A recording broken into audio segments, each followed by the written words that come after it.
sebelum buku ini, sebelum perjalanan menuju aku ada yang ditulis bareng Mas Denny Turner, Ruang Tanpa Nama yang juga sangat-sangat keren juga itu buku. Sebelum itu ada Iqra juga ya, Iqra. Em, dan sekarang kita dapat kesempatan untuk ngobrol langsung, untuk tanya-tanya langsung. Bang Nami sekali lagi terima kasih banyak sudah meluangkan waktunya hadir di sini. Terima kasih. Nyala. Sama-sama. Em, kita langsung aja kayak ini kita gayanya Langsung santai, aja, kita iya. gayanya santai banget, Bang Nami. Iya langsung. Dan ini juga disaksikan oleh nggak cuma yang di sini tapi juga alumni-alumni kita juga ada yang datang langsung ya, ada yang via Zoom juga join via Zoom. Jadi ada sekitar 450.000 orang saat ini sedang menyaksikan kita ya. Langsung mulai Bang Nam, ini pertanyaan yang tadi malam juga aku tanyakan ke Adri. Nah, bicara soal revisi hidup ini, ada nggak momen-momen tertentu, kalaupun misalnya ada banyak, mungkin yang memorable, yang jadi turning point Bang Dame untuk akhirnya berpikir kayaknya gue harus merevisi hidup gue nih gitu. Iya. Terima kasih Bang Ali, tepuk tangan buat semuanya. Bismillahirrahmanirrahim. Assalamualaikum warahmatullahi wabarakatuh. Suaranya jelas ya? Jelas ya? Jadi kalau dibilang titik balik ya, turning point dalam perjalanan hidup saya itu banyak sekali Bang Ali. Tetapi kalau yang paling dramatis ya, itu saya cerita di buku itu ya. Jadi tahun 2008 saya sebagai pengajar kebahagiaan The Art of Happiness at Work sudah dibayar cukup mahal waktu itu, dapat kontrak dari corporate, saya pengajar kebahagiaan. Tiba-tiba saya sudah punya rencana banyak, saya sudah punya visi tentang hidup saya yang jelas, karena saya mengajar leadership juga kan. Tiba-tiba saya merasa hidup saya itu terlumpuhkan dan saya depresi. Nah, semua yang saya ajarkan itu seperti minta kayak saya dikutuk oleh apa yang saya ajarkan itu. Saya bagi ke orang. Kalau mau nonton detailnya ada sama Bang Ali itu. Nah di momen itulah saya seperti dihancurkan, rasanya begitu. Nah di momen itulah saya mengalami ya seperti dipaksa merevisi hidup, seperti dipaksa. Dan di titik itulah akhirnya saya menemukan satu pengalaman yang saya sebut itu aku. Makanya perjalanan menuju aku. Jadi aku ini harus dikenali dulu. Aku yang sejati. Secara teori saya udah banyak tahu, tetapi saya masih menganggap saya sudah kenal diri saya. Saya menganggap saya sudah kenal diri saya. Nah di titik itulah saya menemukan satu pertanyaan yang sangat penting untuk hidup saya, mungkin untuk yang lain. Karena situasi saya sangat sulit dalam hidup, rasanya begitu, perusahaan saya berantakan, relationship juga kayak vakum, terus kering gitu. Dalam situasi seperti ini, apa ya yang bisa saya andalkan gitu? Apa pegangan terakhirku gitu? Dalam situasi tersulit. Ya pasti ada satu suara dalam diri saya yang bilang, ya Tuhan, zikir, meditasi, sholat, karena saya muslim, guru, baca buku, biasanya saya baca buku memotivasi atau buku quote-quote dari filosof, itu menolong. Tiba-tiba itu semua tidak menolong. Apa yang bisa saya andalkan gitu?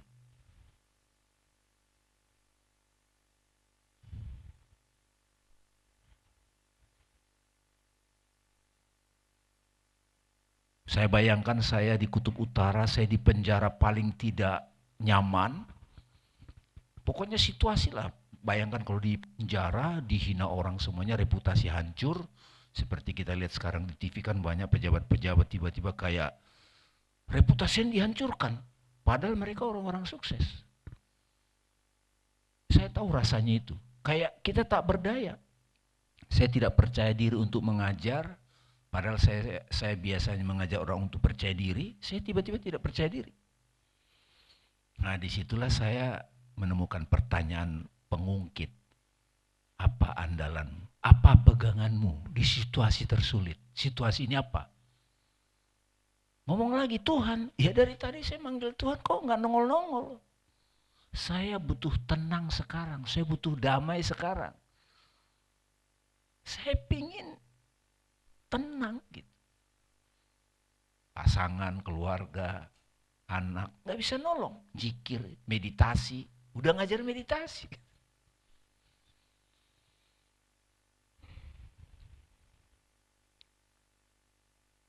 Nah itu cukup lama dan saya seperti bongong, tak berdaya, diam. Mikir lagi, udah nggak bisa mencari jawaban di pikiran. Saya tidak bisa lagi mencari jawaban di pikiran. Saya tidak bisa lagi mencari jawaban di harus ini harus itu. Saya tidak lagi menemukan jawaban bersandar pada A pada B gitu. Ada orang kan, oh saya masih punya tabungan, saya masih ada orang yang saya sayang. Ini sudah nggak bisa lagi. Saya tidak bisa lagi mencari pegangan di pikiran saya. Pikiran kita kan bisa menaruh uang kemana-mana, nggak bisa, lumpuh total. Apa pegangan terakhirmu? Apa andalanmu?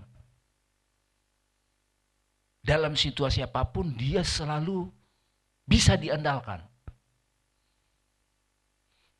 Nah di situ Bang Ali,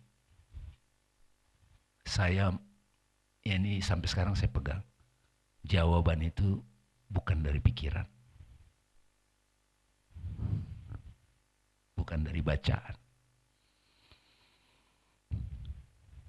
Dari pengalaman langsung.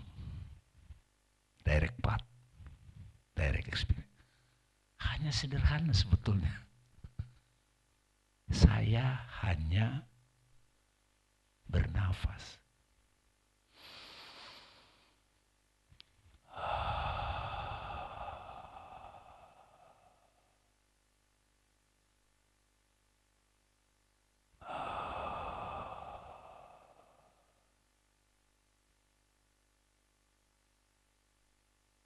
Saya masih bisa bernapas.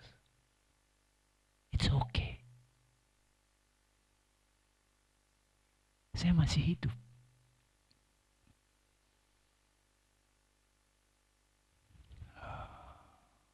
Itu enak banget saat itu. Ini nih peganganku. Bahkan saya katakan pada saya waktu itu, ini Tuhanku, Robku, yang aku bisa andalkan. Aku masih hidup.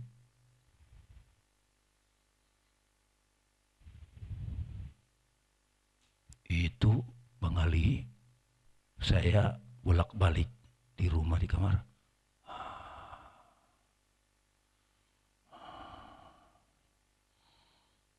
Itu cukup lama.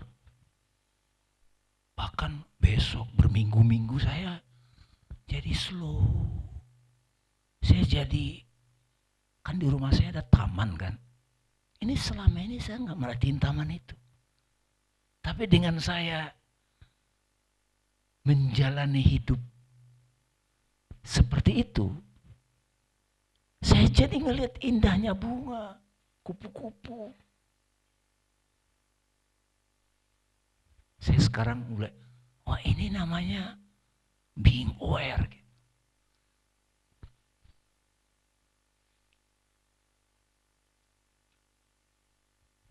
Ya agak gelo, tampaknya saya agak gelo tuh waktu itu.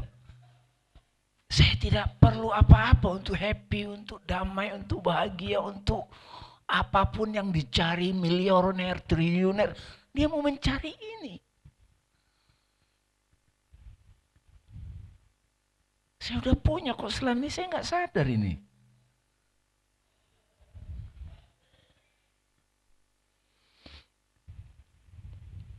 Nah itu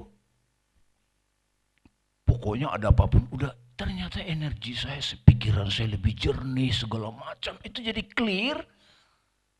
3 bulan kemudian andalan saya ini, si napas ini terganggu. Saya kan ada asmanya Bang Ali. Wah, itu malam-malam datang lagi nih sakaratul maut nih. Wah, itu parah. Ya balik lagi ke cara klasik kan, pengalihan isu gitu. Kalau lagi depresi begitu, udah ambil teh apa gitu segala macam, udah ya udah menerima aja derita itu. Sambil nonton opera waktu itu saya tubuh mengambil alih, jadi saya ketiduran. Pagi-pagi saya bangun, saya cek energi saya.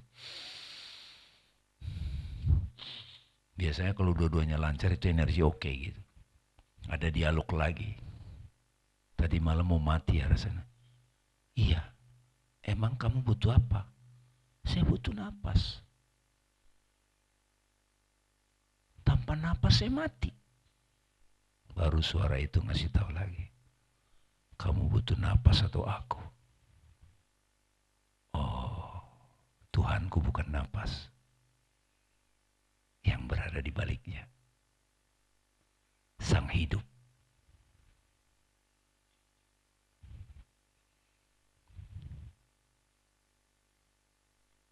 Oh, ini ternyata. Nah, setelah itu saya, kalau pinjam bahasa Bang Ali, saya revisi hidup saya dengan dia. Jadi dia yang menulis.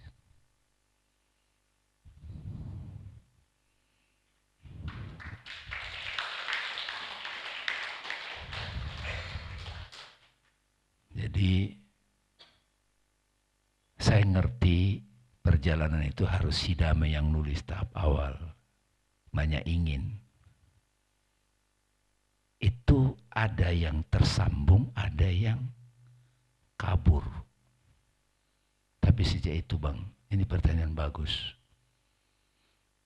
Saya akhirnya membiarkan aku yang itu yang menulis. Saya tidak tahu ini benar atau tidak, tapi kan Bang Ali nanya perjalanan saya pribadi. Si Dame suka ngerencanain juga sekarang. Oh saya mau punya ini, tetap. Biarin aja dia nulis. Resolusi akhir tahun dia bikin, saya biarin dia. Tapi hak vetonya itu tetap itu yang nulis.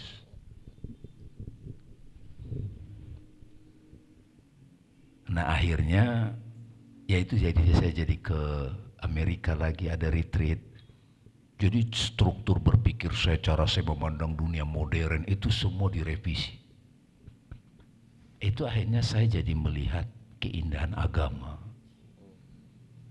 yang selama ini saya tidak mengerti. Padahal saya udah baca buku, saya belajar tasawuf, belajar filosofi. Saya belum menyentuh core-nya. Makanya kalau ada orang awam yang ya untuk bisa mendapatkan pencarian dia keliling batu, Ka'bah maksudnya tawaf, itu keren. Maka setiap orang akan mendapatkan kadar penyingkapan, inspirasi sesuai dengan kesiapannya. Tapi begitu ditanya Bang Ali, titik baliknya apa? Itu yang paling dahsyat. 2001 saya pergi haji, itu masih belum. Itu juga ada satu momen, tapi itu kan masih ada unsur karena ini karena itu. Tapi kalau 2008 itu saat saya sudah tak berdaya. Gak sampai stroke sih, tapi udah depresi parah sih waktu itu saya. Kenapa? Nah di situ saya belajar untuk mulai penting membedakan ego, digerakkan oleh ego. Kalau Bang Ali kan nyebut itu antara goal sama purpose itu beda. ya Bang Ali ya. Purpose itu sudah dia yang nulis. Dianya itu bukan kita tunjuk ke sana. Yang itu loh yang tadi saya berpegang pada napas sampai saya kan switch halus banget kan. Muka-mukanya saya lihat nangkap nih yang saya bawa. Karena kita aslinya semua itu. Nah, buku Perjalanan Menuju Aku itu adalah rentetan dari catatan-catatan yang dan dialog dengan sahabat saya Kang Abu yang ditulis tentang itu. Jadi disitulah saya revisi hidup itu, saya menggunakan kata revisi hidup itu terjadi. Agak malu apa ya, agak nggak sanggup saya mengatakan saya yang merevisi hidup saya di bagian ini. Ibaratnya kalau Anda bercermin, di cermin itu ada wajah Anda kan, tiba-tiba dia menari sendiri, bisa nggak? Itu hantu namanya kan kalau dia nari sendiri kan. Lu menarikan karena gue gitu loh. Iya nggak? Ketika kamu menari, bukan kamu yang menari, aku yang menari. Jadi surat Al-Anfal, Nabi Muhammad diingatkan, ketika kamu melempar, bukan kamu yang melempar, Allah yang melempar gitu. Jadi si wajah yang dicermin tidak boleh dia ngaku dia yang menari. Paham maksudnya? Nah ini akhirnya saya coba, itu kuliah lagi saya Bang Ali, saya kuliah lagi kan. Ngambil S3 untuk membuat ini jadi sebuah riset. Manusia sempurna dalam perspektif Sufi, Advaita Vedanta sama tradisi Vasubandu gitu. Karena di era digital, dunia modern ini, dunia digital ini, apa yang kita lihat di sosmed, kan itu bukan diri yang asli, benar nggak? Bukan diri yang asli, tetapi karena si diri yang di sosmed itu membutuhkan secara psikologi like, follower, kita kayak lupa tadi yang bernapas. Nah ini loh maksudnya, disinilah akhirnya tadi saya bilang sama Bang Ali, kalau misalnya nanti sempat ada slideshow gak apa-apa, tapi kalau dialog juga cukup gak apa-apa. Jadi Bang Ali, ini menurut saya dasar dari semua perjalanan hidup manusia untuk menjadi apapun yang akan ditampilkan di panggung kehidupan yang maha besar ini. Kalau Sokrates bilang kenali dirimu, dulu kenali dirimu itu biar orang tahu diri. Kayak raja datang di Jawa biasanya kan ya itu menunduk, disebut tahu datang ke satu forum selonong boy main makan apa, nggak tahu diri gitu. Diri yang itu diri yang di persepsi secara sosial, suka saya sebut namanya personality, wajah kita di publik. Tapi tahu diri yang dimaksud Sokrates bukan itu yang tadi saya ceritakan ini. Asal dari semuanya. Nah dialah yang merevisi. Nah di kita semua ada nggak itu diri yang itu? Ada, cuma kita terlalu sering jadi diri yang tampil. Saya aja sekarang kalau lagi IG live, saya masih pakai filter Bang Ali. Karena cahayanya kurang terang gitu. Nanti kurang keren gimana gitu kan. Nggak enak dilihat. Apa adanya orang tidak mau. Mereka maunya apa yang tampak bagus. Nggak mau apa adanya. Coba deh, yang udah punya pacar atau suami istri, coba deh cerita apa adanya. Belum tentu ready kan. Enak apa yang enak dia mau gitu loh. Kamu cinta nggak sama aku? Repot kan kalau ditanya gitu sama cewek kan. Dijawab iya. Gimana? Lagi masak nih. Sayang enak nggak masakannya? Waduh, mau apa adanya atau mau jawaban yang enak? Iya dong, ya kan? Nah, itu satu hal. Jadi setelah kita tahu aku sejati itu sebagai pondasi, baru kita bersama itu merevisi tampilan kita. Mau jadi ibu rumah tangga, mau jadi istri, mau jadi penulis, mau jadi apapun. Silakan menulis kembali hidup, bikin skenario baru dengan sadar.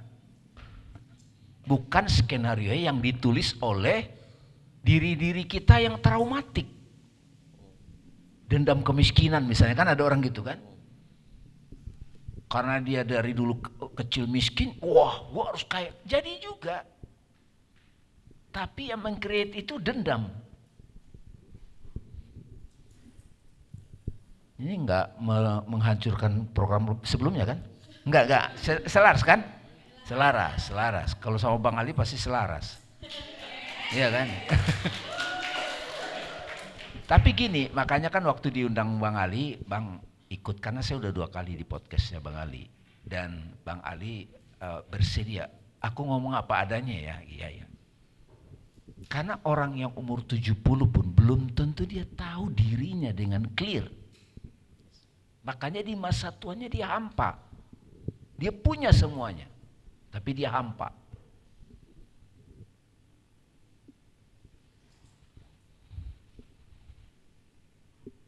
Jadi itu semacam kayak perjalanan dulu, kenali dulu dirimu, clear. Kalau sudah kenal, maka kita jadi tahu permainannya. Mau saya seberapa? Saya kebetulan habis nonton di Netflix filmnya filmnya Matt Damon yang downsizing. Tahu kan? Iya. Yang dia jadi kecil gitu. Itu kan kegelisahan orang-orang dunia kita sekarang.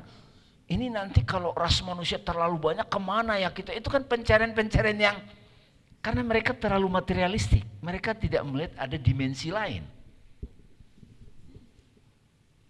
Tapi ujungnya di situ adalah hidup itu menjadi bermakna dengan cinta, makna, manfaat.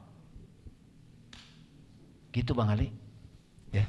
Luar biasa openingnya, tepuk tangan dulu dong. Oke, ini membuka pintu yang sangat lebar untuk diskusi. Kayaknya langsung saya lempar deh kali ini. Silakan. Oke, Nadia dulu silakan. Wait, Nadia dulu ya. Silakan masuk.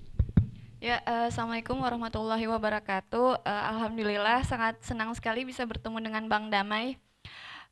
Yang ingin saya, oh iya, nama saya Nadia dari Bogor.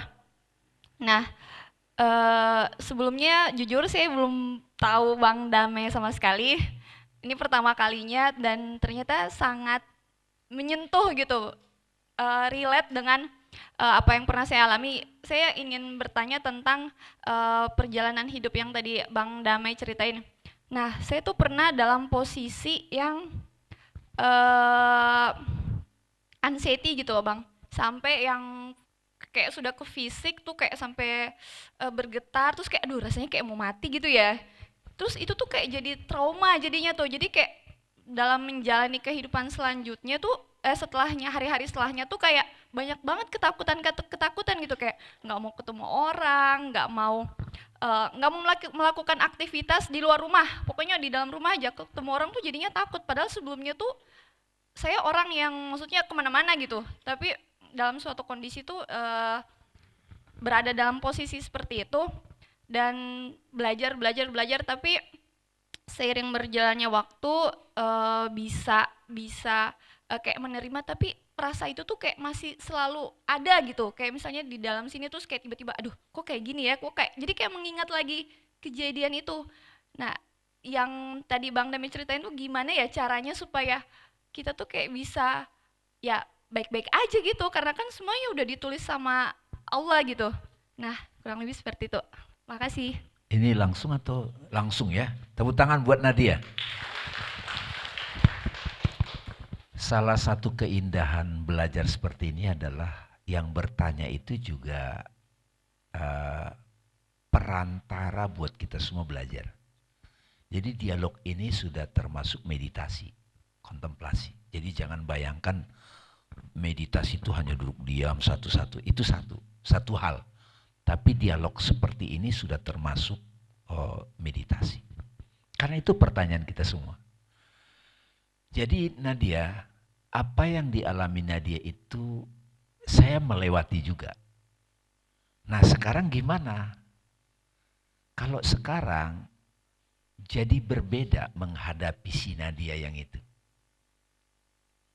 Jadi ketika kamu bertanya sekarang, semua kita bertanya, who am I? Maka sebagian besar kita akan menjawab history. Saya adalah ini, saya adalah ini. Itu kita akan merefer kepada history. Apakah itu aku yang sebenarnya? Bukan. Emosi yang ada di balik itu, kenangan, kemudian mentality atau bentuk-bentuk relationship. Tapi aku yang saya temukan tadi waktu saya cerita itu enggak ada history.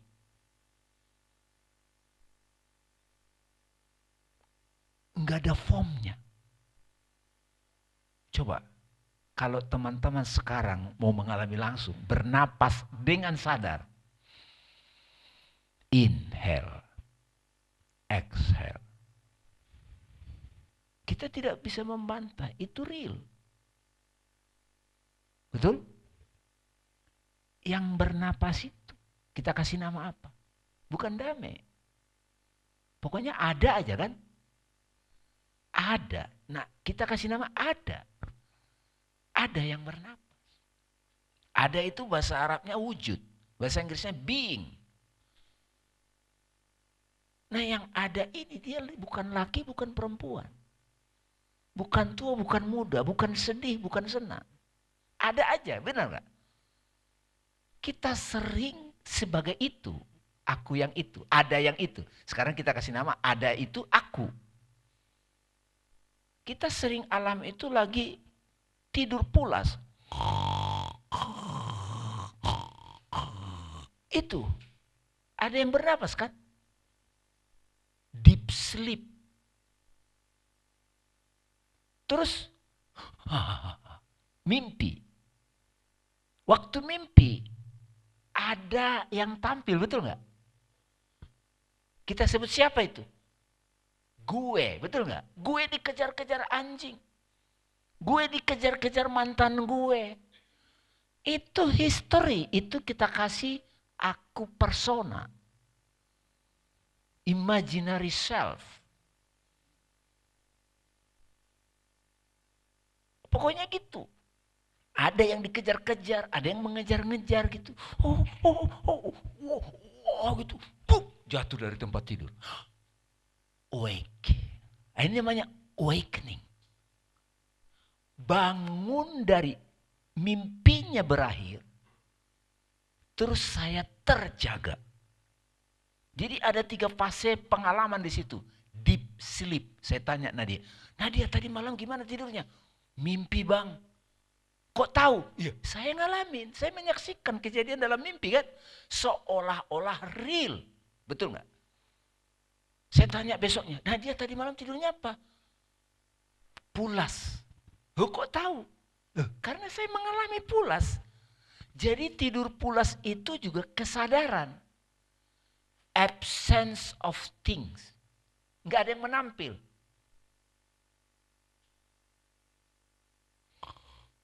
Nah itu enak tuh. Cuman saat tidur pulas kita tidak, aktivitas hanya bernapas. Tidur mimpi ada persona yang tampil. Sekarang, nah ini nih, waking state.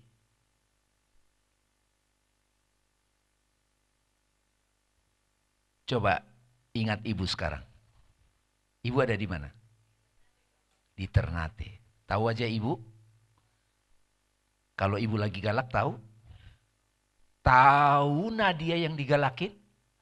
Yes, itu kamu sisi lainmu. Udah nonton di Netflix ada film Another Self. Netflix ada itu ya, Another Self. Kita punya wajah-wajah diri. Oke? Jadi ada wajah-wajah persona kita yang kadang jadi ini, kadang jadi ini, kadang jadi ini. Kayak kita punya banyak topeng. Tapi yang menjadi CEO dari semua topeng itu kita harus kenal CEO-nya. Tahu kan CEO kan? Leadernya gitu.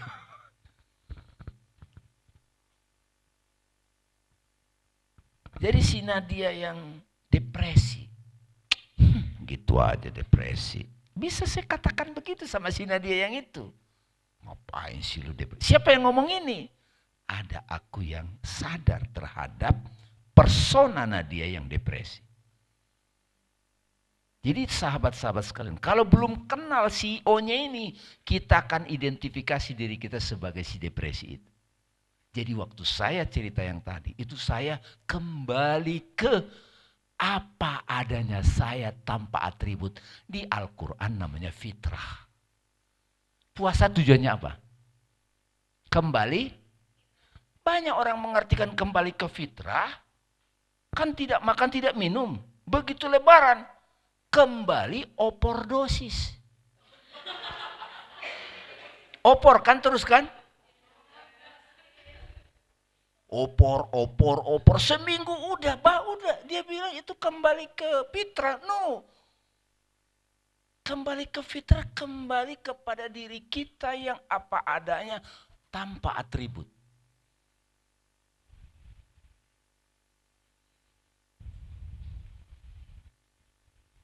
Nah, ada yang menarik nih, tapi ini agak sedikit advance.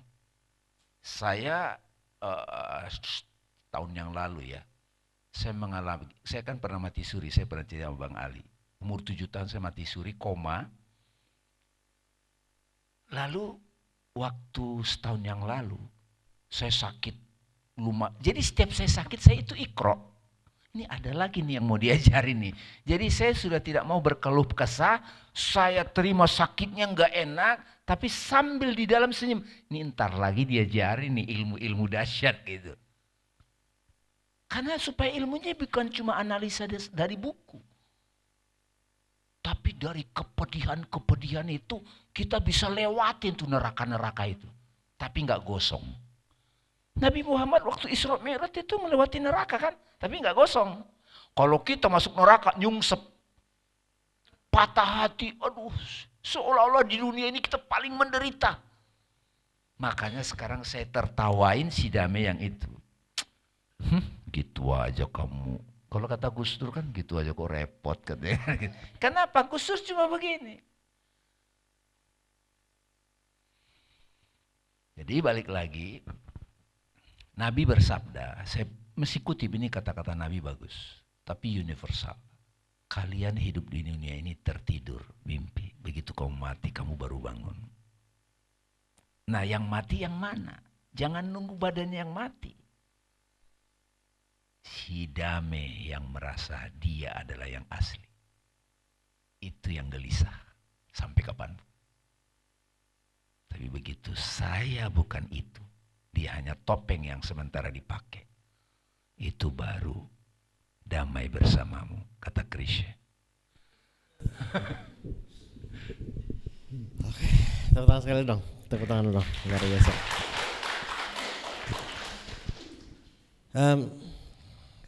Langsung pertanyaan selanjutnya kayaknya. Bang Dame yang pilih boleh nggak? Siapa? Ini moderator fungsinya apa? Milih orang lain aja nggak mau, nyuruh pembicaranya, aduh. Boleh. Ya oke. Bisa. Semoga semuanya kebagian ya. Bismillahirrahmanirrahim. Assalamualaikum warahmatullahi wabarakatuh. Waalaikumsalam. Kenalin Bang, saya Lisa dari Makassar, jauh nih. Jauh banget perjalanannya. Untuk menemukan siapa aku. Drama. Kita kan punya nih beberapa topeng di hidup kita. Kita punya banyak karakter. Kalau istilahnya lebih mudah dipahami. Tapi gimana sih kita bisa mengenali aku yang dimaksud itu? Atau harus mati suri dulu? Atau kita harus sekarat dulu baru bisa mengenali itu? Karena kalau kita pahami ya aku gini loh aku orangnya happy, aku orangnya gini. Jadi begitu saja. Terima kasih. Oke, terima kasih Lisa. Ini sebetulnya kalau kita malam ini kita praktekkan, itu namanya dalam bahasa Inggris nama self inquiry. Jadi di buku ini kan ada judul. Sebenarnya di sini saya kasih tahu metodenya. Perjalanan menuju aku membaca tanda-tandanya, itu kita mulai mahir dulu apa yang terjadi itu sign of God. Setelah itu baru kita praktek self inquiry. Nah, di sini sebenarnya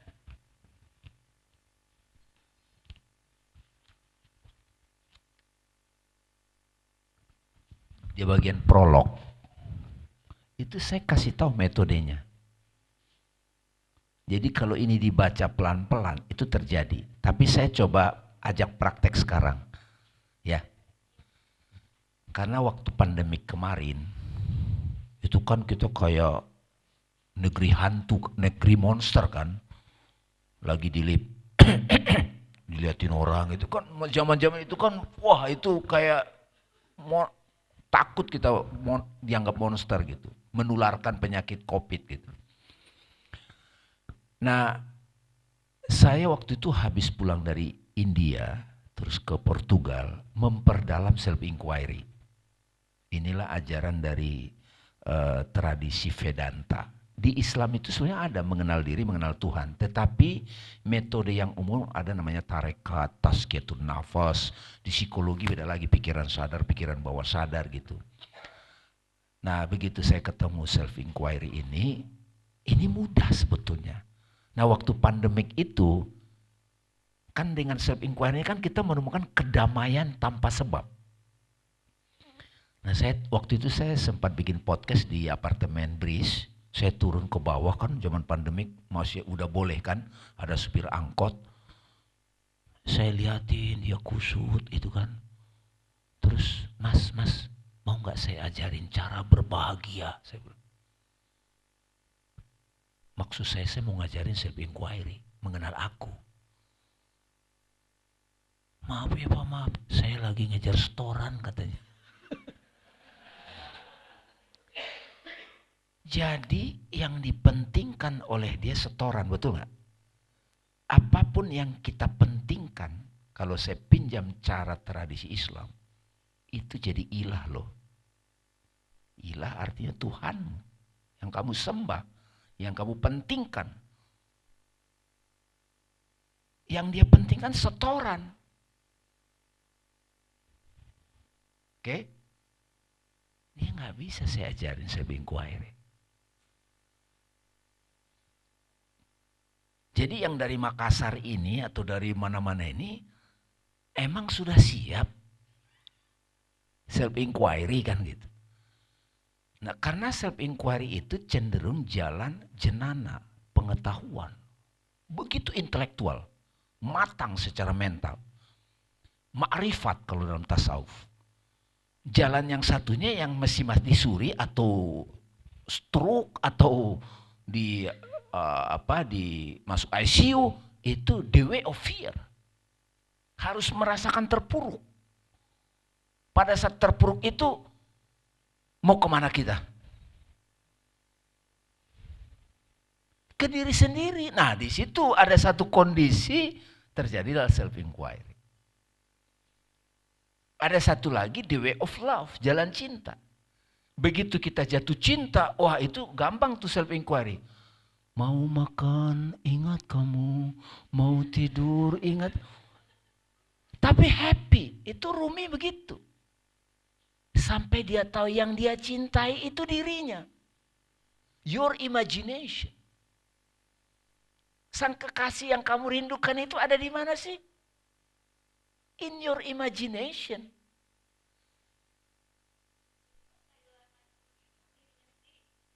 Iya kan si Majnun. Majnun kan cinta sama Laila kan?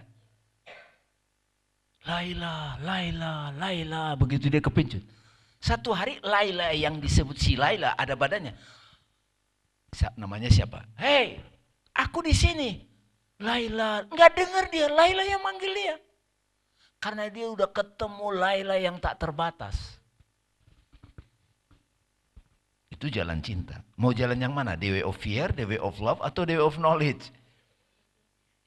Saya coba, itu knowledge ya, itu very intellectual. Nah, karena itu terkesan mengenal diri itu jadi susah. Memang, satu sisi susah, tapi satu sisi gampang. Nah sekarang saya coba kasih simulasi sedikit. Saya akan ajak untuk mengenal diri. Ask to yourself. Tanya pada diri. Who am I? Siapa aku? Apa aku?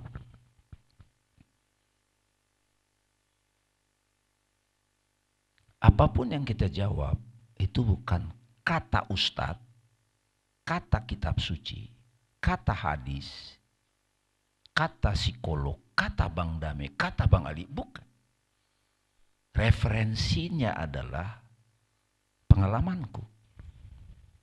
Ya aku orangnya nyebelin, itu karakter. Aku ini tubuh. Who am I?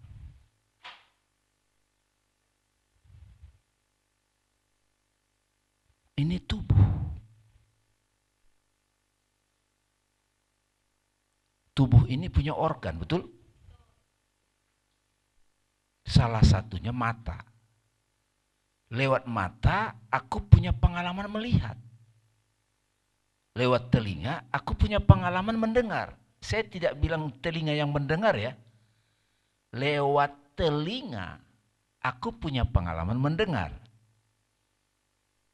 Lewat hidung, aku punya pengalaman membaui, mencium aroma. Lewat lidah, aku punya pengalaman rasa pedas, manis, asin. Lewat tubuh, aku mengalami panas, dingin, kasar, halus. Suka kita sebut panca indera, betul? Tapi pada saat, terutama indera mata, saya tutup mata saya bertanya pada diri saya, who am I?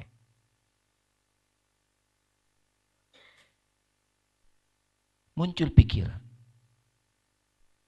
Aku, itu pikiran, gambaran mental. Ada emosi, ada perasaan. Itu emosi, itu perasaan. Bukan aku. Ada imajinasi. Jadi aku bukan tubuh. Aku bukan pikiran ini. Teringat hubungan. Banyak yang teringat, muncul. Itu gambaran mental. Emosi. Aku bukan itu. Siapa aku?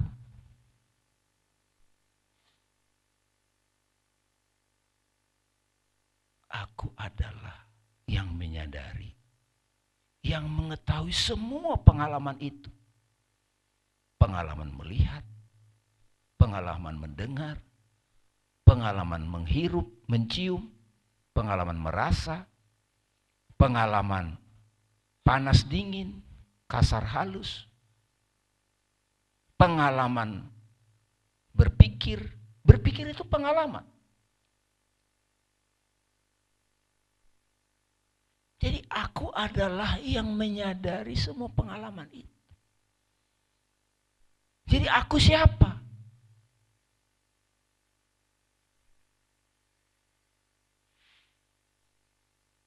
Yang hadir saat ini. Yang menyadari.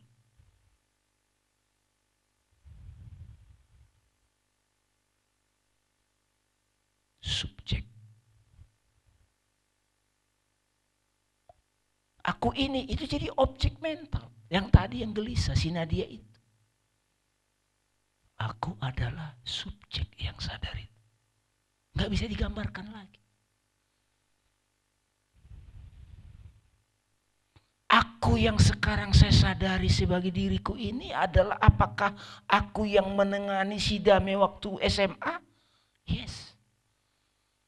Aku yang sekarang sadar diriku, sadar ruangan ini adalah aku yang menyadari waktu si Dame itu SD? Ya. Aku yang sekarang ini sadar ruangan ini, sadar dirinya sekarang gak bisa aku bantah adalah aku yang menyadari si Dame waktu umur 5 tahun.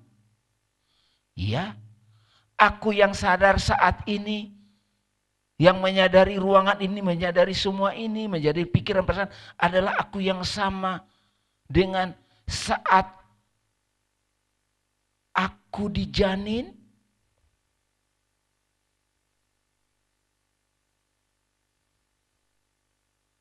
Itu kalau mau lebih advance. Aku yang sekarang ini juga adalah yang menyadari aku yang nanti bakal meninggalkan tubuh, disebut mati.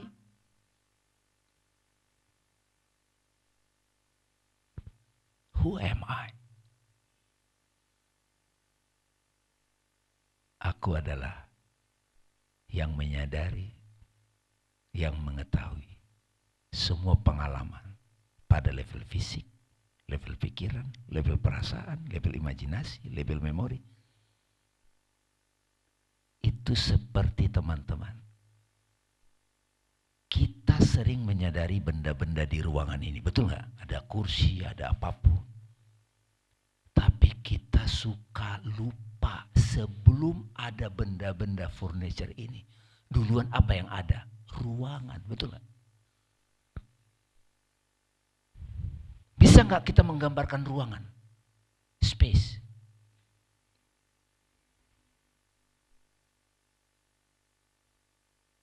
Sama seperti ini, lautan atau pantai. Gambarnya bisa ganti-ganti. Tapi kita nggak menyadari yang selalu ada adalah screen-nya, betul nggak? Lagi nonton film horor, saya bilang sama istri saya, sayang, itu layar. Yes, itu layar. Nah sekarang layarnya bukan di sini, bukan di X1, layarnya when you close your eyes, shoot, muncul layar. Yang mengamati gambaran-gambaran itu your true self. Aku bersaksi. Tidak ada lagi damai yang ini, ilah-ilah ini. Kecuali ilallah. Dari ikro menuju syahadat. Tepuk tangan dong buat kalian.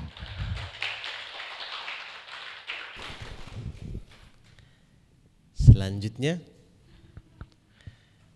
mudah-mudahan nggak salah. Ya, next. Yes. Assalamualaikum warahmatullahi wabarakatuh. Waalaikumsalam. Salam. Kenalin, saya Sari dari Sukabumi, Bang. Saya ada beberapa pertanyaan, nggak apa-apa? Kalau boleh satu karena Oh, biar oke. yang dapat kesempatan gitu, ya. Disarikan oleh Sari. Sebetulnya spiritual awakening itu seperti apa dan bagaimana seseorang itu mengalami spiritual awakening itu sendiri kayak gitu. Dan apakah ada hubungannya dengan jiwa dan ruh seseorang itu? Ya, terima kasih. Wassalamualaikum warahmatullahi wabarakatuh. Oke, makasih Sari. Tepuk tangan buat Sari.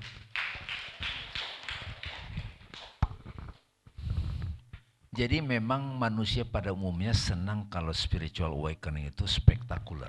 Seperti zaman Nabi Musa harus belah laut. Nabi Muhammad harus belah bulan. Nabi Isa harus jalan di atas air. Padahal sebetulnya spiritual awakening itu seperti tadi. Waktu saya mimpi, saya menderita di dalam pengalaman mimpi saya itu. Begitu saya bangun, saya sadar itu semua terjadi di imajinasi saya. Oke? Waktu kita mimpi kan, begitu kita bangun, pada saat di dalam mimpi kita nempel pada pengalamannya kan? Betul nggak? Apa Sari pengalamanmu yang paling dramatis dalam realisasi? Pernah diputus pacar? Oh, belum pernah pacaran. Yang paling dramatis mengalami apa?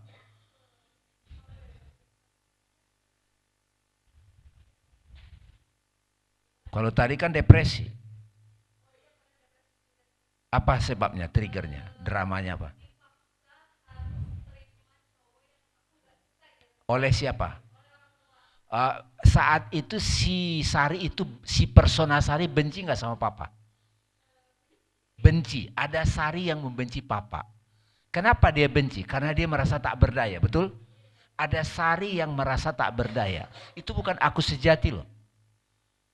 Kamu masih bisa mengingat rasanya si Sari yang dipaksa itu? Karena di Akashic Record, di Big Data, itu semua kerekam. Nah, saat kamu sebelum tidur, duduk diam, atur napas, udah santai, kamu panggil lagi tuh si Sari yang terintimidasi itu. Bisa kamu tonton lagi adegan itu hebatnya manusia. Dia bisa ke masa lalu. Caranya apa? Mengingat. Apa yang disebut ke masa lalu itu hanya mengingat. Oke? Nah, begitu si Sari yang terintimidasi kamu tonton. Ini ada aku yang sadar betul dirinya, santai, ada Sari yang terintimidasi. Ya, kamu menonton adegan itu. Nah, saran saya itu bisa direvisi. Ini menarik. Apa ya pelajaran yang mesti diterima Sari yang terintimidasi itu dalam situasi itu? Kalau kamu sudah menerima pelajarannya, dapat hikmahnya, kamu tidak menyalahkan papa, mama, atau situasi, itu kamu merevisi hidup. Saya sering melakukan itu. Salah satu ngeceknya apa? Kalau yang punya mantan, coba ketemu mantan. Ya ada dia lagi. Nah itu berarti kamu masih nempel. Kamu belum merevisi. Belum mengedit. Ceritanya nggak bisa kamu edit, tapi kamu bisa memberi makna baru. Itu salah satu bentuk revisi hidup. Karena kalau kamu tidak revisi maknanya, dia ikut lagi ke pacar berikutnya. Trauma berulang. Drama Korea nggak habis-habis serinya. Jadi spiritual awakening itu sesimpel ketika kamu bisa berjarak dengan si Sari yang terintimidasi itu. Dan kamu tidak lagi. Kamu kalau misalnya di bawah papa mama lagi cowok, masih muncul gak si Sari yang itu? Nah belum. Setelah ikut pelatihan ini, berubah hidupmu total. Tepuk tangan dong buat kamu perlu revisi itu. Caranya bagaimana? Ajak. Oke, ada si Sari. Kamu kayak nonton. Saya sebetulnya, ini rahasia sebetulnya, cuman gak apa-apa ya. Jadi kalau saya lagi dimaki-maki orang, tapi udah jarang sih karena udah ngerti energi kan. Ini ada si Dame yang dihina. Tapi ada aku yang nonton si Dame lagi terhina, santai aja. Coba kita lagi di ruangan ini, seolah-olah ada yang ngamatin kita. Bisa merasakan nggak? Ada yang mengamati kita di ruangan ini. Jangan-jangan itu aku yang asli. Namanya the observer, sang pengamat. Di Islam namanya aku bersaksi.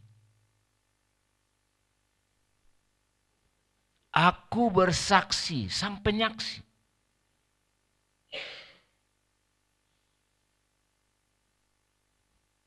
Dompet hilang, santai. Nah itu nanti kamu, ada fase berikutnya. Setelah sering aku bersaksi, kamu turun. Wa ashadu anna Muhammad Rasul. Kamu turun ke panggung dunia sebagai rahmatan lil alamin. Kamu gak apa-apa galau, tapi sadar. Itu syahadat kedua.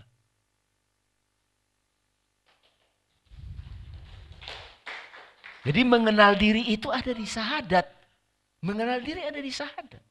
Mengenal jati diri di syahadat pertama, tapi turun ke panggung dunia syahadat kedua.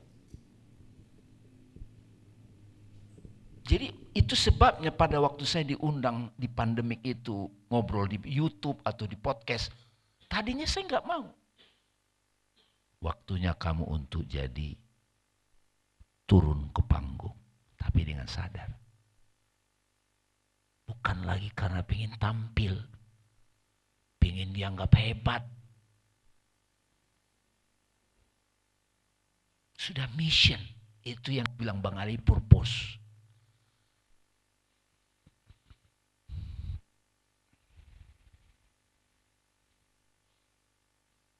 Harus 2 syaratnya kan. Bukan menyaksikan Muhammad bin Abdullah, nggak mungkin. Dan saya cek di tradisi lain, Hindu, Buddhism, substansinya sama.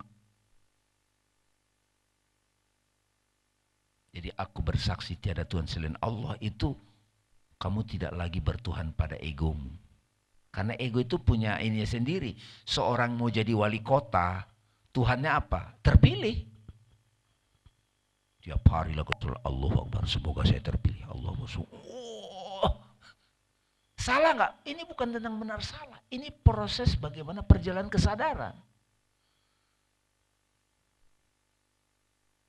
Tapi kalau kita sudah syahadat kedua, oh saya membayangkan rakyat saya kayak di pertemuan itu.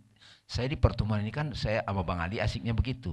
Saya tetap siapkan bahan, tetapi kan nggak ada yang keluar kan? Ya nggak apa-apa, lebih bagus begini. Karena saya menyadari enak spontan, karena itu yang dibutuhkan. Tapi saya tetap mempersiapkan diri kalau itu diperlukan. Gitu ya Sari ya. Jadi spiritual awakening itu bukan yang itu, tapi kamu sadar. Jadi nanti coba emosi yang paling mengganggu selama ini apa yang paling cukup mengganggu Sari? Sedih, marah. Marah itu apa? Perasaan kan? Pada saat kamu marah, kamu bilang, saya marah kan gitu. Sekarang kamu bilang, aku menyadari perasaan marah lagi datang. Lu datang ya? Oh. Nah dibantu oleh napas. Dia ke tubuh loh. Mau marah itu deg-degan, oh lagi datang kamu ya. Oh si takut lagi datang. Si panik lagi datang, oke. Panik kan pengalaman, tapi tidak fisik. Dia mental, kadang dia ngefek ke fisik, sensasi. Who am I? Aku adalah yang menyadari, yang mengetahui semua pengalaman. Oke, terima kasih. Tadi Indah dulu tadi ya. Indah dulu. Oke. Indah terus Seru juga kelas ini ya. Seru ya. Waduh, ini bisa keluar jarang-jarang ya. tepuk tangan dong buat semua juga sekali. Iya, keren. Bang Ali sudah nyiapin. Iya. Oke baik, terima kasih atas kesempatannya Bang. Jadi iya, saya Nama? pribadi, saya Indah dari Makassar. Oke. Jadi sama seperti Kak Lisa ini jauh-jauh dari Makassar karena ingin menemukan aku salah satunya. Oke jadi Bang, ya saya sepakat kalau kita tuh harus mengenali diri sendiri dulu untuk kemudian mengenali Tuhan kita. Ini kan sudah jelas hadis yaman arofa nafsahu arofa robbahu. Nah kemudian nih Bang, saya tadi menyimak dan mendapati kalau secara tidak langsung aku ini adalah segala keakuanku entah di masa lalu, baik itu mungkin misalnya Indah yang sedih, Indah yang marah, Indah yang kecewa mungkin dan lain sebagainya. Jadi itu adalah bagian dari aku. Jadi secara nggak langsung aku ini adalah segala keakuan yang aku punya yang mungkin diberikan sama Tuhan. Seperti itu. Tapi puncak tertingginya itu adalah terletak pada kesadaran. Seperti itu. Dari pemahaman saya ini izin Bang. Oke. Terus Terus saya jawab atau gimana? ya, Langsung dijawab? izin. Terus apakah muara dari kita yang ceritanya misalnya kalau benar nih apa yang saya pahami bahwa aku itu adalah kesadaran aku, apakah muaranya itu adalah kebijaksanaan ketika kita bisa berpikir lebih bijaksana, atau apakah ketika kita sudah menerima semuanya, atau seperti apa Bang? Kapan sih kita bisa sadar dan fulfill ketika kita tuh udah benar-benar bisa menyadari bahwa aku udah mengenal diri aku nih. Seperti itu. Mungkin seperti itu pertanyaannya, terima kasih. Kasih Indah. Kamu ada kertas putih di situ? Ada ya. Oke, coba dirobek satu.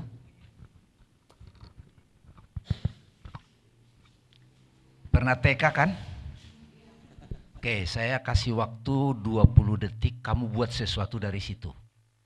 Sesuatu kamu lipat-lipat kayak apa pokoknya. Waktu TK kan masih ada kan? Coba ini pokoknya nanti kamu kasih presentasikan ini gitu ya. Oke, karyamu oke. Dilipat apa? Kayak origami gitu.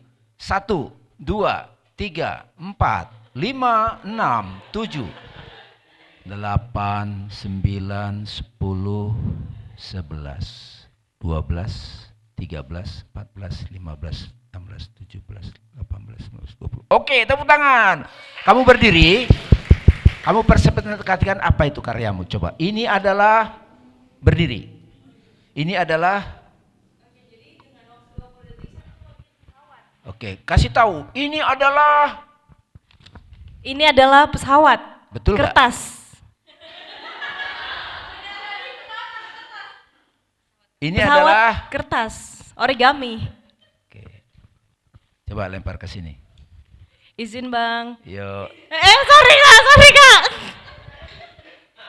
Boleh. Jadi ini pernah saya lakukan. Sebenarnya ini sangat dalam. Dulu Indah. Jadi waktu itu ada 5 orang.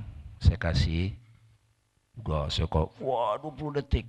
Ini adalah pesawat. Ini adalah perahu. Ini adalah kamera. Ini adalah pohon. Ini adalah kotak. Ini adalah. Coba ulang. Ini adalah pesawat. Coba lihat. Ini adalah pesawat. Ini adalah kertas. Yang ini adalah kertas. Ini adalah kertas. Perbedaannya apa? Form. Tapi secara esensi dia tetap kertas. Ini adalah marah. Ini adalah sedih. Ini adalah kesal. Tapi kita tidak lagi menyadari kekertasan di balik sedih. Itulah yang menyadari. Jadi salah kalau dibilang, jadi aku itu adalah kumpulan, no bukan. Aku sejati itu adalah yang menyadari, itu aku sejati. Marah sedih itu sebut aja apa? Saya suka nyebut itu persona. Ombak kecil sedih, aku dihempas ke kiri ke kanan. Gimana nih ombak besar? Aku sedih. Ombak besar mengingatkan, kamu jangan lihat kamu ombak, kamu tetap laut. Itu aslinya kamu. Kita bisa hidup enggak? Kita bisa jalan enggak tanpa yang bernapas itu? Kita bisa ke sini karena masih ada yang bernapas itu. Siapa itu yang bernapas itu? Begitu kita kasih nama aku langsung membuat gambaran. Ada aja, bilang aja gitu. Makanya waktu saya ketemu satu guru yang saya hormati dari Australia, dia mengenal, siapa yang mengenal dirinya? Mengenal yang sebenarnya ada. Karena nanti kalau mengenal Rob, kita menggambarkan Tuhan lagi. Ini langsung kokornya ini. Waktu saya sama anak saya yang sekarang dia udah kuliah yang perempuan. Saya kan di mobil suka banyak buku gitu. Barang-barang. Saya nyari-nyari kan. Udah 30 menit nih. Papa nyari apa? Kacamata papa mana ya nak? Aduh papa itu loh kacamatanya itu. Nih.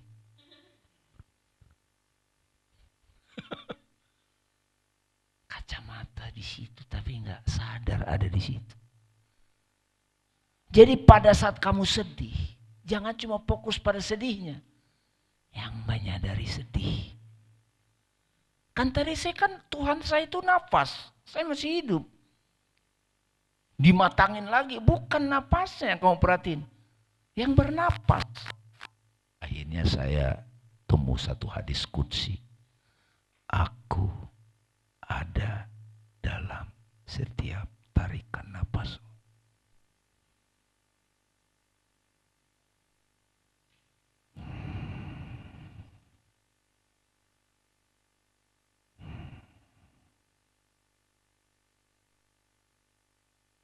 Who am I?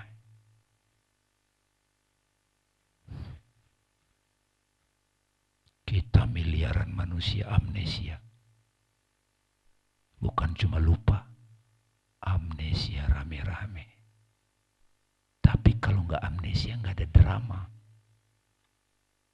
Tapi kalau kita udah sadar, dunia ini panggung sandiwara, ceritanya mudah berubah. Kisah Mahabharata atau tragedi dari Yunani. Setiap kita dapat satu peranan yang harus kita mainkan. Ada peran wajar, ada peran berpura-pura. Bilang sama pacarmu, mengapa kita bersandiwara? Udahlah, mengapa kita? Iya.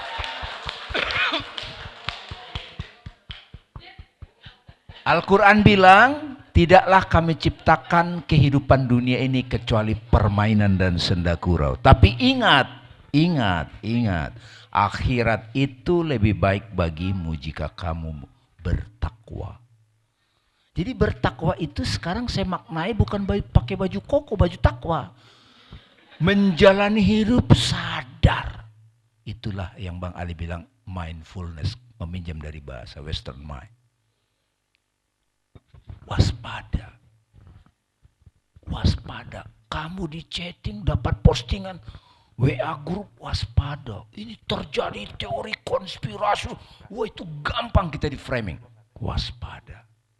Cek pikiranmu saat membaca berita. Cek perasaanmu. Cek sensasi tubuhmu. Be aware of that. Itu pentingnya sadar sang aku. Kalau enggak nanti artificial intelligence akan mengambil alih peran kita. Karena artificial intelligence mati internet, mati listrik, nggak bisa apa-apa dia.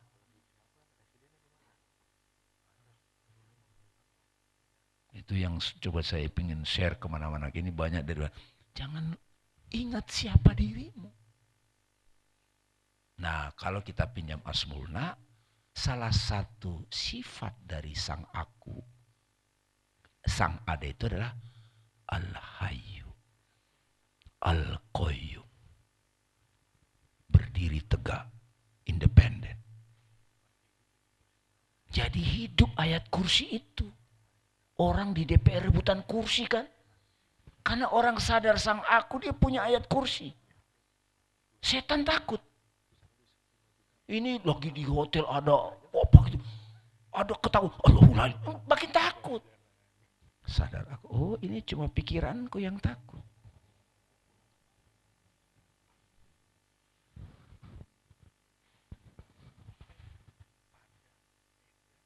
Allah, tidak ada Tuhan selain Dia.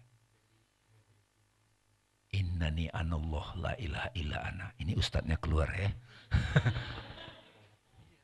Sesungguhnya aku ini Allah. Dia kasih tahu Musa. Akunya aku yang mana? Tidak ada Tuhan selain aku. Sembahlah aku. Dirikan sholat untuk mengingat aku. Bukan aku persona, aku yang sedih, aku. Bukan. Makanya saya setuju juga. Kadang-kadang dari sahabat kita di Buddha, dia nggak menyebut aku. Yang ada, udah gitu aja. Yang penting ngerti nih teman-teman. Saya juga pada waktu Bang Ahmad Najib bilang, judulnya ini Bang Perjalanan Menuju Aku. Saya tahu resikonya itu. Emang kita mau kemana? Cuman pikiran kita kan senang jalan-jalan.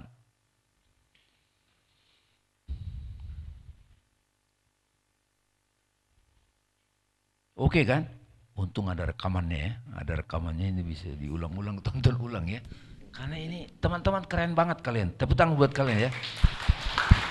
Saya pingin sebetulnya sharing seperti ini di taklim susah. Susah. Mereka maunya ditakut-takutin. Kerjakan, baca wirid sekian, ditakut-takutin. Mereka butuh otoritas mengintimidasi mereka. Ribuan tahun kita begitu. Ya karena masih banyak jiwanya masih digituin. Pernah Imam Khomeini bilang, kalau di dunia ini semuanya nabi, nggak perlu ada syariat, nggak perlu ada aturan. Semuanya sadar soalnya. Nggak ada yang merusak lingkungan. semuanya itu berjalan sesuai jalannya. Masalahnya cuma 1% yang sadar. 99% amnesia total. Turun temurun. Nah, di revisi hidup ini kamu harus bangun. Be awake. Akalnya mesti bangun. Namanya akal budi. Akal budi. Supaya budi pekerti. Coba ajaran dahsyat itu.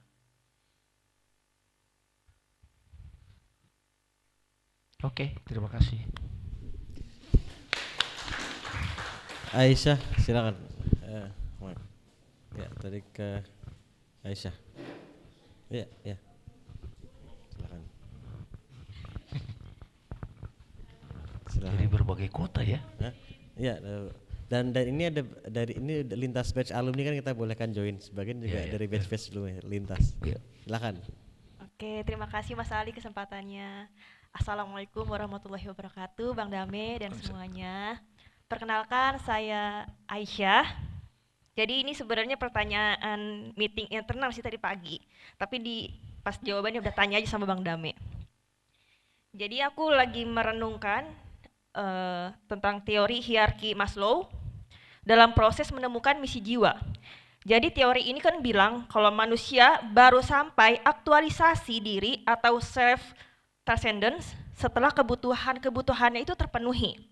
Tapi justru di perjalanan menyembuhkan diri, aku tuh merasa misi jiwa itu datang duluan, bahkan ketika kebutuhan dasarnya itu belum sepenuhnya terpenuhi. Dan ketika mulai menjalani misi jiwa itu, ketemu life purpose, kebutuhan hidup aku perlahan terpenuhi, nggak berlebihan, tapi cukup. Apa yang aku butuhkan ada, bahkan kayak sinkronitas itu ada. Nah pertanyaannya, apakah ketika seseorang hidup selaras dengan misi jiwanya, sistem kebutuhan itu berubah arah? Bukan memenuhi dulu baru menemukan, tapi menemukan dulu baru terpenuhi. Dan apa bisa jadi pada titik tertentu piramida kebutuhan itu nggak lagi linear. Kan tadi kan dari bawah itu kebutuhan dasar, langsungnya ke segitiga itu. Tapi bisa nggak sih kalau misalnya dari segitiga itu langsung ke itu? Gimana ya pertanyaannya? Oke. Cukup. Udah. Sudah ada. Makasih. Makasih Aisyah. Sebetulnya Abraham Maslow sudah merevisi itu di akhir hidupnya. Iya. Di akhir hidupnya Abraham Maslow merevisi itu, mestinya yang duluan diberitahu aktualisasi diri. Aktualisasi diri itu akhirnya kan mengenal siapa aku. Self actualization gitu.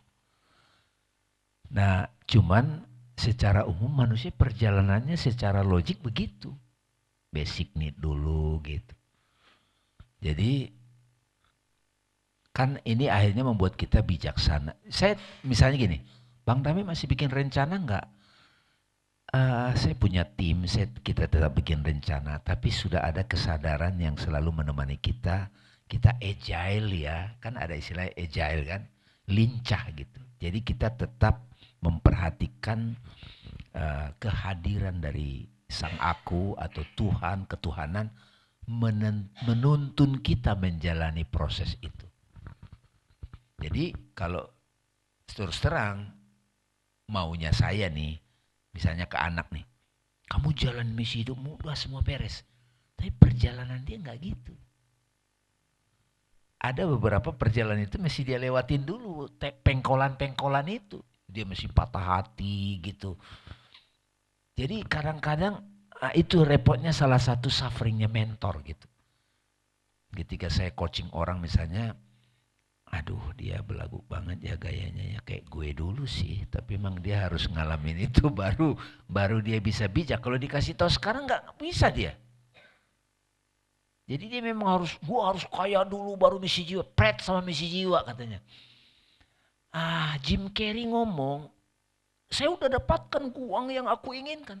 Tapi bukan itu sebenarnya katanya. Tapi kalau kamu sedang ada di situ, it's okay. Jadi memang kita mesti terus ngaca gitu, membaca diri di dalam perjalanan itu. Jadi kalau secara substansial, pengajaran yang saya berikan sekarang ke anak-anak muda, tapi saya lihat-lihat, saya langsung ngasih tahu misi hidup. Karir itu misi hidup. Tapi fakta bahwa banyak orang belum ke situ, saya hormati juga. Gitu. Jadi kembali kepada sahabat-sahabat sekalian, Bang Ali, wah, udah misi hidup kita purpose. Tapi faktanya orang, duitnya mana? Jadi kita berpegang pada apa? Salah satu sekarang yang masih akurat saya sampaikan adalah kalau belum tahu kenal jati diri, nggak usah muluk-muluk dulu, pastikan apapun yang kamu lakukan bermanfaat buat orang lain. Kalau kamu belum bisa, jangan merugikan orang. Dan selalu belajar dari situasi tersulit dan berupaya untuk bertindak penuh kasih sayang di situasi itu. Nah itu lama-lama, tulus atau tidaknya bukan urusan kita lah. Itu kita akan nabung. Nabung secara spiritual, secara kosmos. Ini dalam bahasa Sanskrit namanya punya. Bukan memiliki. Memiliki lebih kepada benda-benda tapi punya. Nah punya-punya ini akan membuat kamu jadi nanti begitu kosmosnya siap dia sinkron. Misalnya nih Aisyah. Kamu dikasih 1 triliun. Kamu mau apain tuh? 1 triliun. Gagap juga kan? Ini yang saya bilang sama teman-teman kan kita bikin yayasan untuk kegiatan rumah belajar. Coba ini ada nih yang punya duit ini. Dikasih 1 triliun, kalian mau bikin program apa? Gagap juga. Masa bagi-bagi kayak center class? Makanya saya bilang, saya selalu cek kalau mereka yang ikut gabung, mereka misi hidup dulu. Lu ikut di sini, lu feel-nya masuk, chemistry oke, jalan bareng. Begitu punya kita udah cukup, gampang itu saya merasakan ngasih. Nah itu asik. Nah saya sekarang menjalani hidup dengan purpose itu begitu. Jadi di prosesnya itu kita menikmati. Hasil bukan cuma kuantitas yang terjadi, itu iya, tapi every single moment itu kita sudah berhasil. Setiap hari merayakan. Jadi sakit pun berhasil. Apa maksudnya? Serius nih pengalaman. Karena dalam sakit itu aku temu tadi. Jadi buku perjalanan menuju aku, itu dari sakit. Eckhart Tolle jadi The Power of Now, depresi dulu dia. Usia 29 tahun pengen bunuh diri. Jadi The Power of Now. Mendunia dia dengan buku itu. Kalau nanya Bang Ali, kenapa lahir buku itu? Banyak ceritanya di balik itu. Itu pasti banyak tuh. Nah itu kan sekarang cara kita melihatnya beda. Itu adalah bagian dari kurikulum-kurikulum yang mematangkan jiwa kita. Jadi kalau kita sekarang saran saya udah ikut ini, udah karir itu iya tetap cari titik keseimbangan tapi tetap persiapkan untuk purpose of life itu kita fokus ke situ. Karena saya dari dulu udah begitu, saya kerja di bank tapi saya didiklat, saya ngambil kuliah filsafat, saya kerja di bisnis, saya jadi trainer, semua konsisten. Cuman tidak banyak orang seperti yang saya jalanin. Dari 1000 orang mungkin ada 1.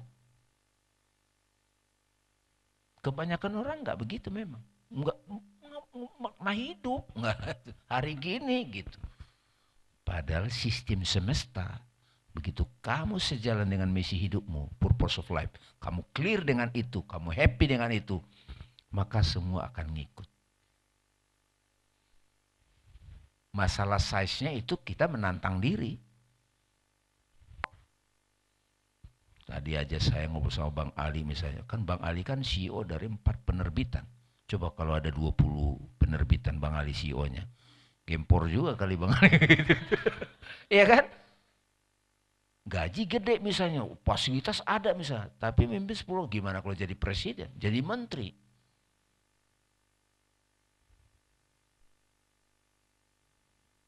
Ya enggak? Oke. Lagu tadi oke ya, panggung sandiwara ya. Satu pertanyaan terakhir ya. Tadi gua ke Agnes dulu tadi yang udah duluan soalnya. Jadi nanya nggak? Ya. Dua. Oke. Lulu sama Asa, tapi mungkin pertanyaan langsung dua-duanya sekalian ya. Lu tadi mau nanya? Ya, silakan. Assalamualaikum warahmatullahi wabarakatuh, Bang. Terima kasih Waalaikumsalam. atas kesempatannya.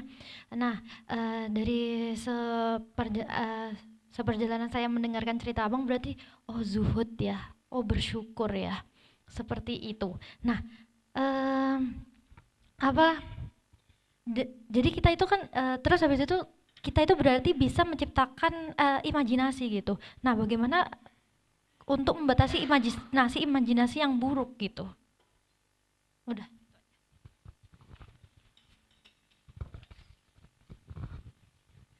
Ya, bismillahirrahmanirrahim.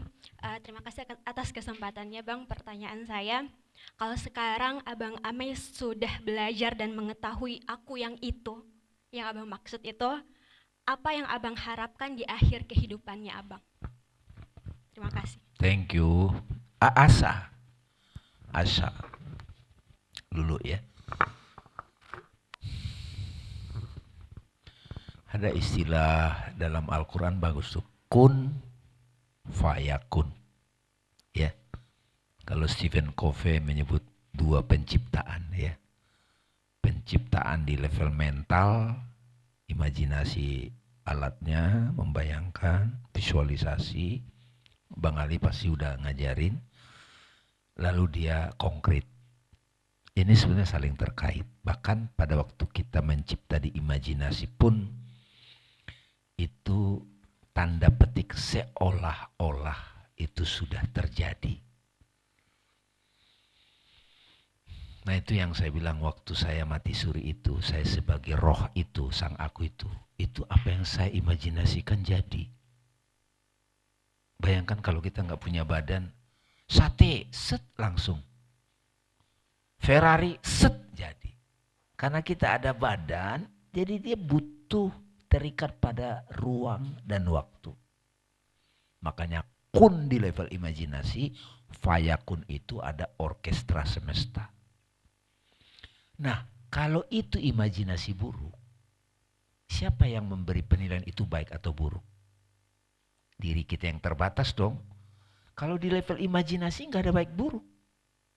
Muncul imajinasi begini ya, saya nggak mau macet, macet itu. Karena itu yang dominan. Jadi istilah baik buruk itu sebetulnya istilah kita pada waktu kita memberi penilaian. Hanya imajinasi aja. Nah, penamaan setan atau malaikat itu dalam bahasa dogma itulah kita tidak nyaman dengan itu kan, tidak suka. Kalau dia buruk, sistem semesta dengan kasih sayangnya itu selalu menunda itu. Makanya kenapa kadang-kadang apa yang kita inginkan gak terjadi, karena itu belum tentu baik buat kamu. Jadi ada bagusnya kadang-kadang itu di delay gitu. Itu wisdomnya yang bisa saya bagi sekarang ya. Jadi kalau sudah disebut buruk itu karena kita belum kokoh sebagai pencipta. Makanya kita dikasih badan kan. Bayangkan kalau kita sudah main di level kayak Star Wars gitu. Medannya udah kayak Matrix gitu. Wah gak kuat kita. Belum ready. Makanya belajar dulu di dunia ini yang simple-simple aja gitu. Ya, nah kalau mau cek apakah itu baik buat kamu. Karena pesannya kan itu. Kalau itu baik buat kita, itu biasanya tubuh kita ngasih signal. Tubuh kita rasanya ringan, enak menjalankannya. Kalau di level mental, antusias. Apapun yang kamu antusias melakukannya, itu kamu selaras. Ya, tapi kalau, aduh mana ya? Nah itu mesti kita purification lagi tuh. Harus kembali lagi kepada sang aku yang murni itu. Ya, jadi kalau kita sering datang imajinasi yang katakan buruk, suka disebut wajah dari syaitonir rajim, ya kalau bahasa dogmanya kan auzubillah minasyaitonir. Kan itu kan pada saat mengatakan kan tarik napas saja. Karena pada saat kita perhatiannya ke napas kan gak ada form lagi. Nah itu lama-lama jadi kokoh, dia standing sebagai kesadaran. Jadi kalau imajinasi buruk kadang di delay itu bagus buat kita. Jadi sekarang jadi bijak dong. Kenapa kok yang saya rencanakan belum kejadian? Oh, boleh jadi itu. Kalau saya sekarang malah nggak terlalu penting bagi saya berapa lama, enggak. Saya menikmati momen demi momennya kalau sekarang. Nah, pertanyaan lagi, apa tadi? Di akhir hidup. Ada dua jawaban saya, Asa. Kalau dulu jawaban saya, waktu saya bayangkan, saya kan membayangkan saya 97 tahun Bang Ali. Ya bonus ke 100 tahun lah, makanya saya tai chi, yoga, segala macam biar badan ini masih kepake nih kendaraan ini kan. Sehat. Jadi dulu saya pernah ada imajinasi di akhir hidup itu, saya ngomong begini, ya katakanlah kepada Tuhan, Tuhan, aku sudah berikan yang terbaik dari hidupku. Aku siap pulang dengan sadar.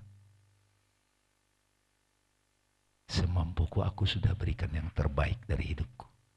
Sebagai ayah, sebagai suami, sebagai kakak, sebagai... Tapi kalau sekarang beda lagi. Emang ada mati? Ada begitu? Nah, makanya kan itu yang kedua saya bilang, emang ada mati? Gitu. Jadi kalau saya ketemu bapak-bapak yang senior, yang umur 70 itu saya diskusinya itu namanya immortal. Kalau bahasa tasawufnya bako. Gitu. Agak puyeng ya kalau bagian ini. Bagian yang pertama aja. Pokoknya kalian selalu berpikir, saya juga, Tuhan saya sudah berusaha yang terbaik semampu saya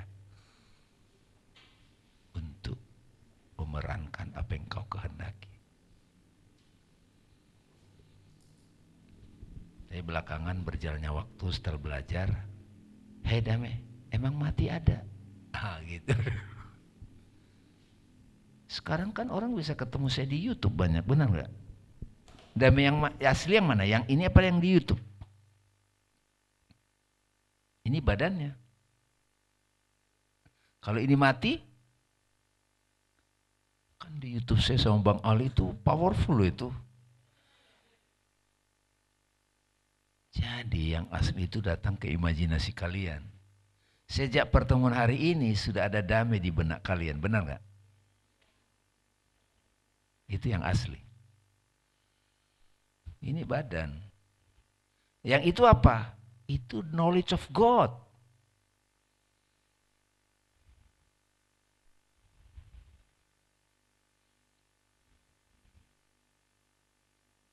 Saya rindu pada guru saya nggak rindu pada badannya.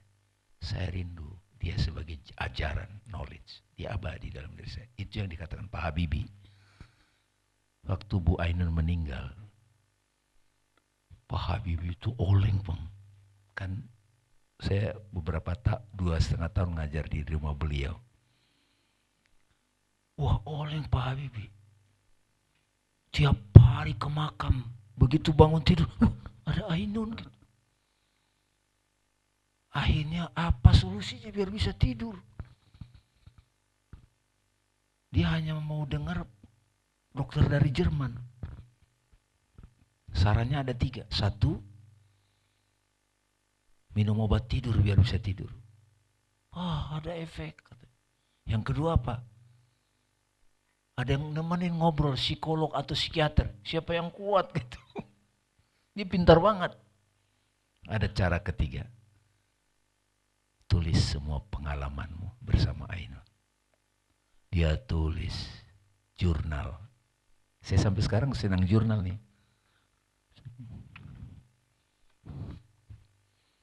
Journaling, tulis tangan. Pak Habibie nulis.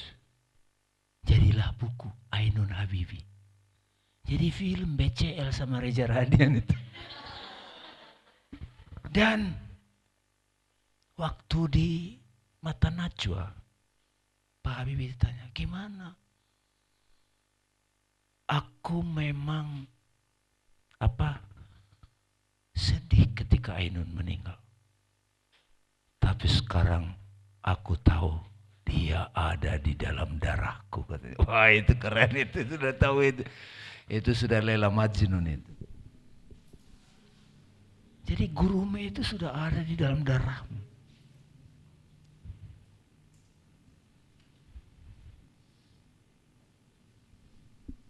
Gitu ya. Oke, tepuk tangan. Tepuk tangan buat semua sekali lagi. Luar biasa, Bang Dame. Thank you so much. Udah ngeliat waktu, oke. Mungkin secara singkat Bang Dame ada one last message yang mungkin belum sempat tersampaikan. Anything, please. Oke.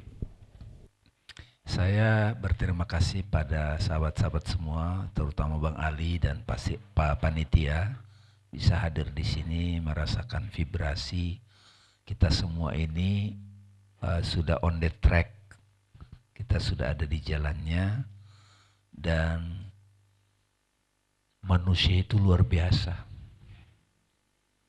Manusia ini kita dapat badan manusia ini, itu perjalanannya kayak bikin robot, itu dahsyat. Makanya setiap hari setelah Bang Ali memberikan materi revisi hidup, do the best every single moment, semampunya. Dan itu akan mengumpulkan banyak tabungan-tabungan spiritual. Dan nanti katakanlah kalau kita mengalami satu kejadian, katakanlah buruk kayak ketabrak motor, itu pasti penyakit itu akan menjaga kita. Ya, jadi ingatkan diri untuk selalu bertindak dengan cinta, welas asih, dan selalu memberi manfaat pada sekitar. Ya, kalau tidak bisa jangan merugikan orang, karena itu akan kembali ke diri kita. Itu, terima kasih. Assalamualaikum warahmatullahi wabarakatuh. Waalaikumsalam warahmatullahi wabarakatuh. Tepuk tangan sekali lagi dong.